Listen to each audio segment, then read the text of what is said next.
You call DJ Akademiks and they say, bro, why you speaking on women? Mm-hmm. You got a problem with him? You don't like him?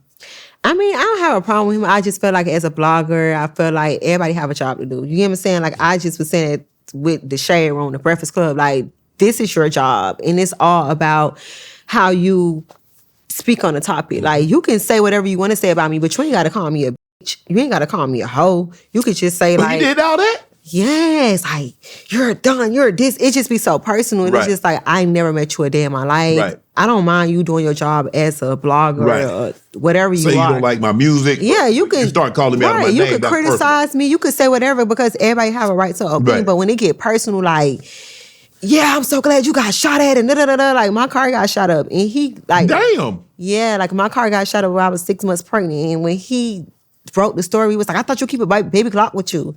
It's like, what's wrong with you? Like, I could have lost my life and my child life. You know what I'm saying? Like, you can talk about the story, but why it's so personal? I never met you. I never saw you in person. Like, why is it so personal? You know? And it's just like, even like as time went by, that was like the first time that I really like noticed who he was, because it was like very hurtful. Like, I was just like, damn, I almost lost my life. And it was something that was just like in my face. And then it was just... As time and time went by, he was just so disrespectful. And I'm just like, well, goddamn, like, everybody got an opinion. I can't put a gun to everybody's head that got an opinion, but it's just like, you just take it so far. Like, it's like, yes. Mm-hmm. Excuse me? What's the problem? I would love to sit down and talk about it, though. Would you have him on your podcast? I would. Because I just want to know, like, what I ever done to you? You can feel the way you feel, but why is it so, like... Why does it seem so personal? Why it's so personal? You can tell me right now, like, Miami, you trash. I'm going to ask you, like, what makes you think that way? Yeah, or what can I do to do? Like, we going to have that conversation, but it's not like... It's like, oh, my God. Right. You're a man, like... Quality Control won't release your music. Is it true they won't release your music because... Why do you don't think that? I'm not signed to Quality Control. You're not anymore? No. I don't know. I just think as an artist, like, I think that, like, we get in our head, you know, like... Because when you have so much success on that Freshman album, yes, everybody be wanting that... They expect so much more. You get what I'm saying? Like, it becomes so much pressure, like... People really strip you away from your personality. Like, they'll love you and big you up for who you are. Like, I love Carisha because da-da-da-da-da-da-da.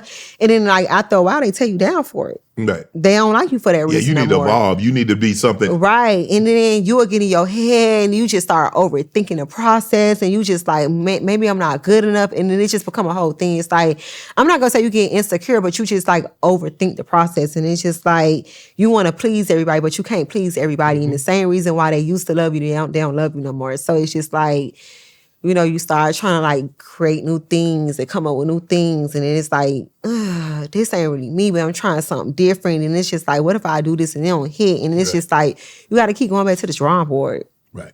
What have you learned about fame? You got to just keep going no matter what.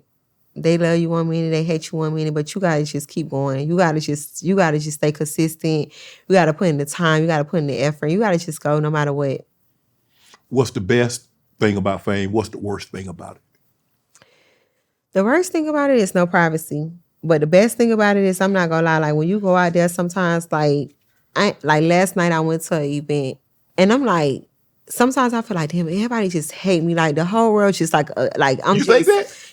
I get in my mood so I feel like that. Like I just be feeling like, damn, like how I overcome this shit, like how I get to this point, like I ain't do nothing to nobody, and then it's just like when I get outside, like, are you reading the internet or people? Because it's hard for me to believe that people that interact with you, that see you, give you the impression that they hate you. That's where I was going with it. So like on the internet, it's just I feel like, damn, I don't know. It ain't real, they fake. And then like last night, so many people stopped me that it kind of like I left in tears a little bit. I'm just like, oh my God, like I really got to get outside. I got to really get out the internet.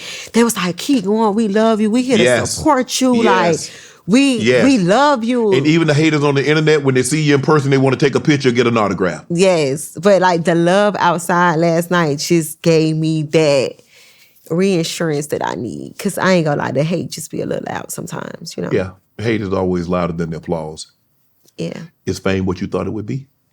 Absolutely not. What did you think it would be? Lights, camera, action. you didn't realize that so much came with fame. It's very like you really gotta put up a persona. Like it's just, ooh, this industry, baby. You won the best podcast. You won it twice. And you're like, hold on, she ain't do but 2 episodes. She ain't been able for this, and I've been blah, blah, blah. Right. Okay, I'm gonna put it into perspective, right? Okay.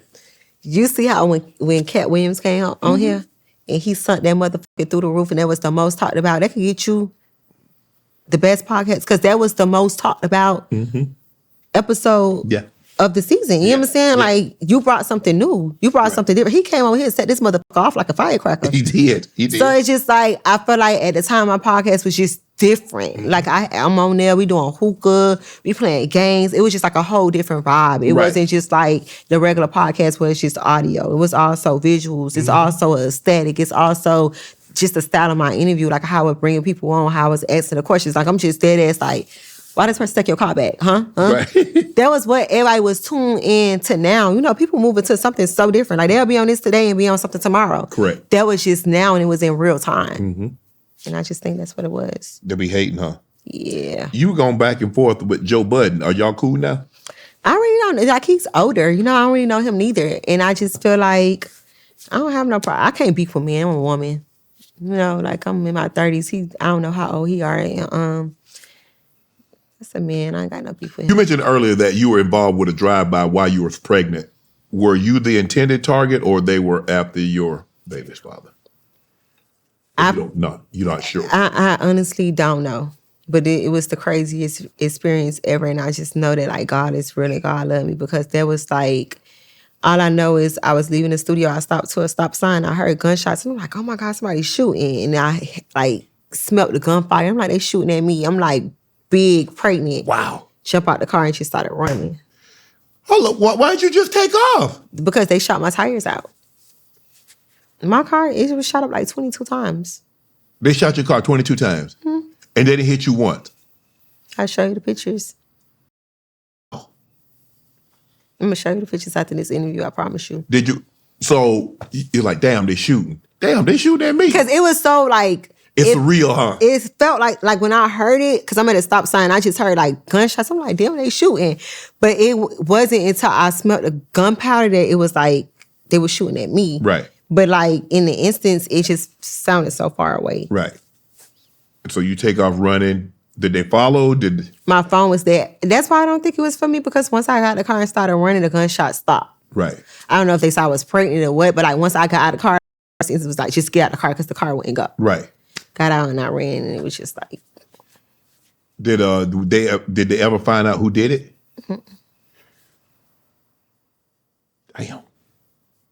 Damn.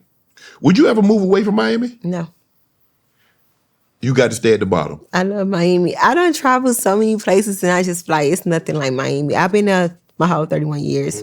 My mom's side of the family is from there and my dad's side of the family is from there. So my whole family is from Miami. It's not like my mom is from Miami, my dad is from somewhere else. Like my whole family is in Miami and I've been there my whole life and I just love it.